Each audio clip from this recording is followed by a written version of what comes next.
Hi everyone, welcome back to SDG Studio Live. We're here in Davos at the WEF 2017. It's a great pleasure for me, Felix Marquardt, to welcome you back. So I'm here with three particularly wonderful, brilliant, enlightening, enthusiastic incarnations of these goals, of the issues that these goals are attached to, and that are also the solution to these issues that we need to tackle. First of all, next to me is Victoria Barrett, who's 17 years old and is currently with a group of 20 other youngsters in the US suing the US government for ignoring the consequences of climate change and the intergenerational injustice that arises from the consequences of that inaction. Next to her is Anthony Jodin from 42, the teacherless, classroomless school for coders that was founded in Paris and which is now slowly but surely taking over the world. Until not that long ago, Anthony was an aspiring pastry chef. He had to reconvert, change career aspirations and began coding, and he's now a successful member of the student body of 42. Thanks for being here, Anthony. And Abdramane, who is 24, as is Anthony, who flew from Stanford. But before getting to Stanford, Abdramane was born and raised in Mali on a farmhouse and made his way all the way to Stanford. And so each one of them incarnates, so we have political representation and the need for generational representation in bodies that purport to be democratic. It's not normal that people who will be, for the most part, dead in 40 years decide alone what carbon emissions should be today. A second is we need new schools. Our schools were founded in the 19th century to fill factories during the first industrial revolution. We're in the fourth industrial revolution. There are no more factories to fill, yet we still pretty much have the same schools. We need new schools, and 42, where Anthony studies, is an example of that. And third, we have Abdramane, who is the incarnation of just how extraordinary a vector of emancipation, empowerment, education, movement is, migration is. When you move, you grow, and migrants are natural entrepreneurs, and we need more entrepreneurs. So this is right here, the solution. So I'll start with you, Victoria. Why did you accept Cylance's invitation to come and speak at Davos? Why were you excited by the prospect of being with us these past few days? I was really excited about it, mostly because of the Future is Ours campaign and what that was going to mean in allowing us as young people to be able to come to Davos and talk to the decision makers about the stake that we have. Tell me about this campaign. What is it, The Future is Ours? So it's a campaign based on the three outlines that Felix just gave, and it's all about youth empowerment and youth's ability to make decisions within our world and to make sure that we're going to have the security and the confidence to live in a developing world. And you can do that again? Yeah. Yeah, let's do that again. Sorry. One again. Yeah. No, you're good. You're Sorry. good. You're good. Tell me about this. So let's take a step back. Tell me again about The Future is Ours, the campaign, and which part you got involved in first, and then the broader campaign of what we're doing tonight.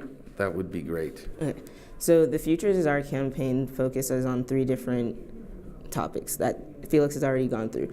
Me personally, I represent the idea of political inclusion intergenerationally. So as Felix stated before, it doesn't make sense that the people who are making the decisions for us are not going to be the people living with the consequences of them.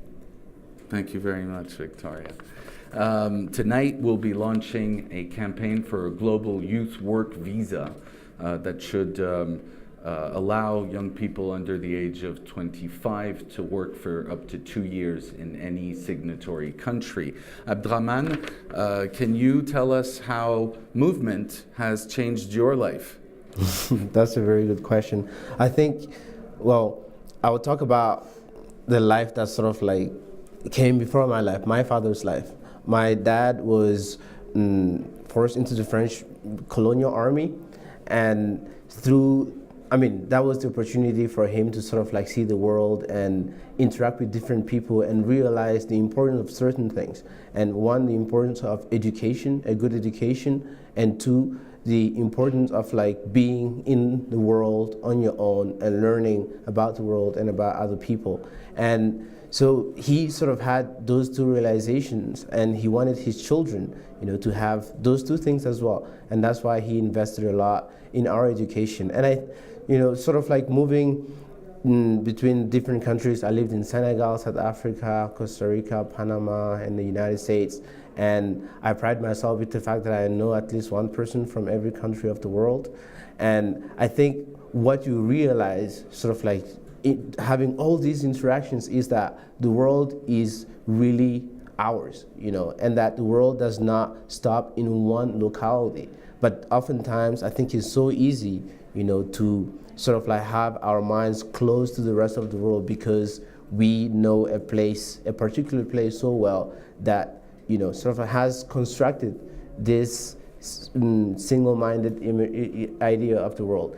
And to me, the one most powerful thing that I can say has brought to me is emancipation, and I call it human emancipation. And that's the ability to look at every other human being around me and see them as people instead of seeing them as, the other sort of like constructed identities that they grow up with. Let's say things around, your nationality, your race, your gender, your sexual orientation. And I think movement has brought me much more humanity than I would have if I were to, let's say, stay in Mali and spend my entire life there.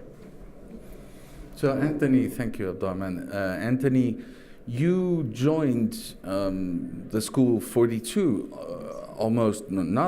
by accident, yes. Essentially. You were aspiring to become a pastry chef.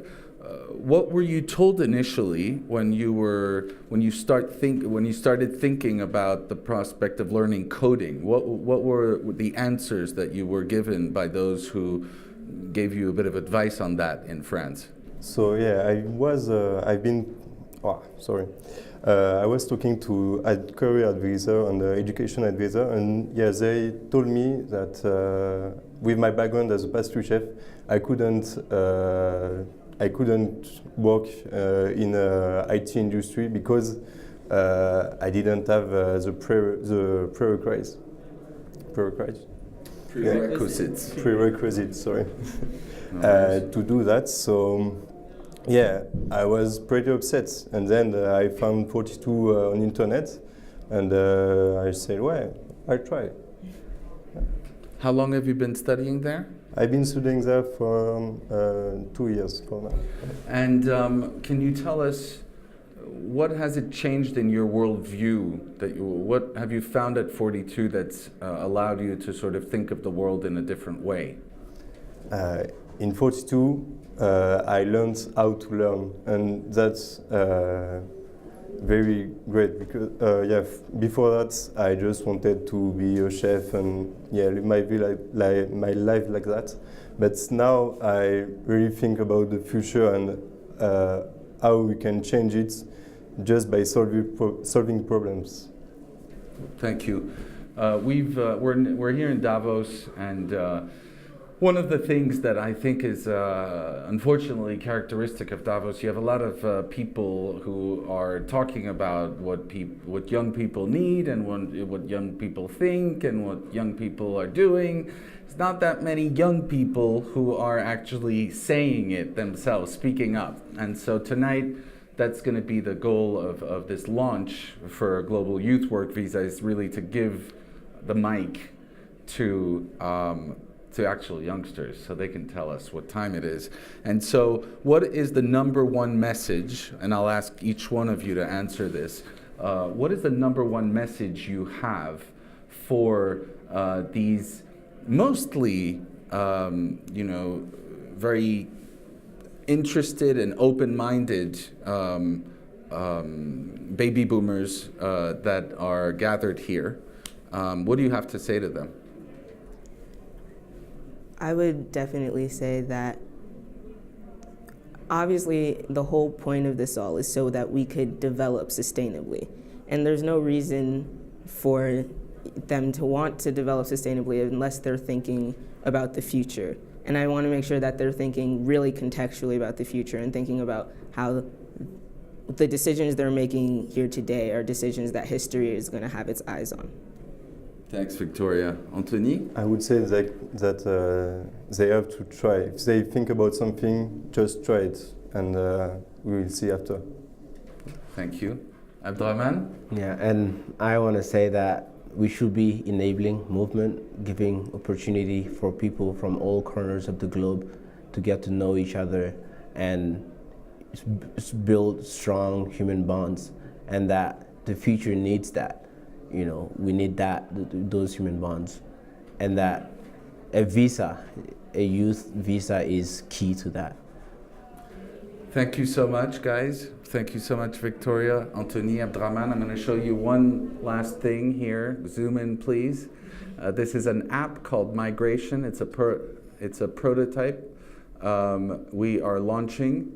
This is an app that will allow all of you out there who are thinking about making the world your oyster but don't know quite how to do it, that will allow you to figure out where in the world your specific skill set is on demand, most in demand, and then connect with people your age, from your professional background, and who speak your language in that city. So for instance, if you're if the specific competencies that you have say that you should be working in Bangkok, we're not just going to tell you that. We're going to put you in touch with people in Bangkok who can help you figure out where to work, where to study, where to live, how to get certain administrative procedures figured out.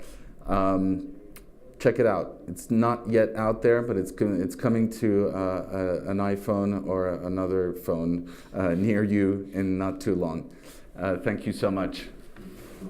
Thank you. Thank you.